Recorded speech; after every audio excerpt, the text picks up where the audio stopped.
Hello, my fellow toy hobbyists. I've always wanted a good movie representation of the Revenge of the Fallen Devastator in toy form.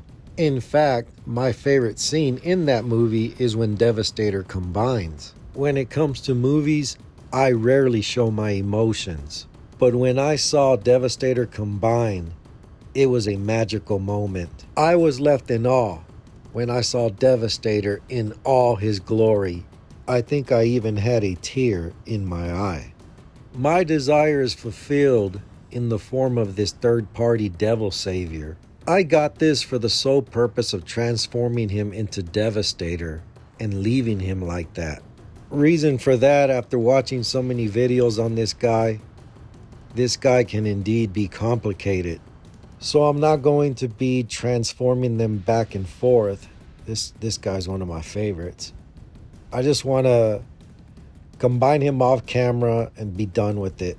I'm going to just show you the figures as they come in the box. Here's Long Haul, who is actually a pretty cool character as well. He's also a pretty beefy bot. I will mention this, some of these guys have some stiff joints and it could be pretty scary moving them around. Here is Rampage, something like that, which is actually a good-looking bulldozer. Here is Hightower. I don't know what the third-party names for these are, but I'm just gonna go by the actual name. Okay, I don't know who this little fella is. It don't matter. I'm sure it'll come to me eventually. But like I said, I'm just going to transform him into Devastator. Now this guy, Mixmaster, as far as what I have seen, he is very complicated. Well, I don't remember this guy either. Some professional I am. Here's a Demolisher, and unfortunately mine is broken. But they are supposed to send me a new part for this. Very quickly, for me to get this leg on, I had to shave some of this plastic off right here. That's some tweaking I had to do to make parts fit.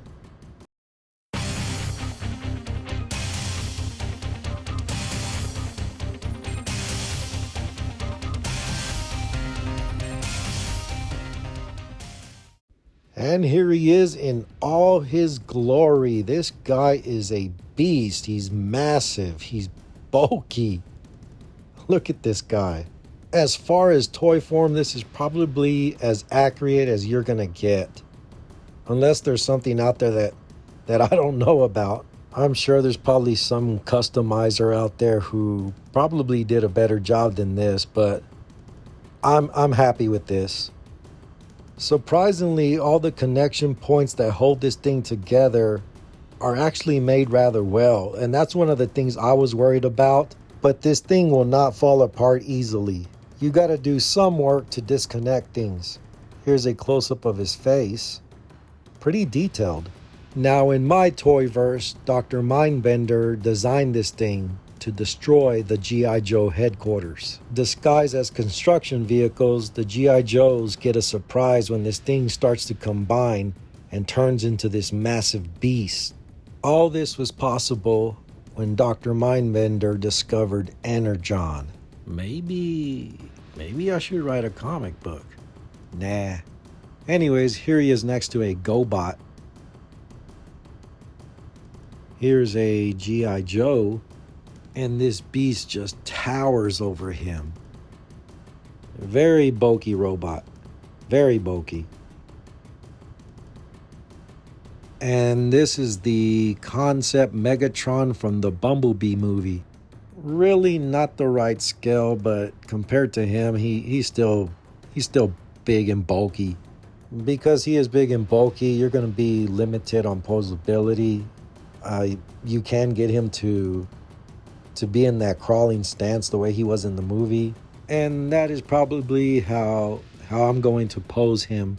The head does swivel sideways.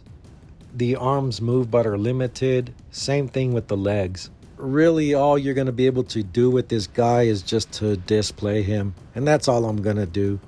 A little disclaimer, he does come with stands that you need to use in order to hold him up, or else he will take a shelf dive. I'm sure you don't want that.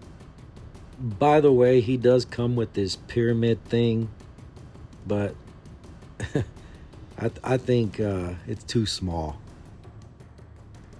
As always, thank you for watching. Give me a like, subscribe, get a hobby, and live life.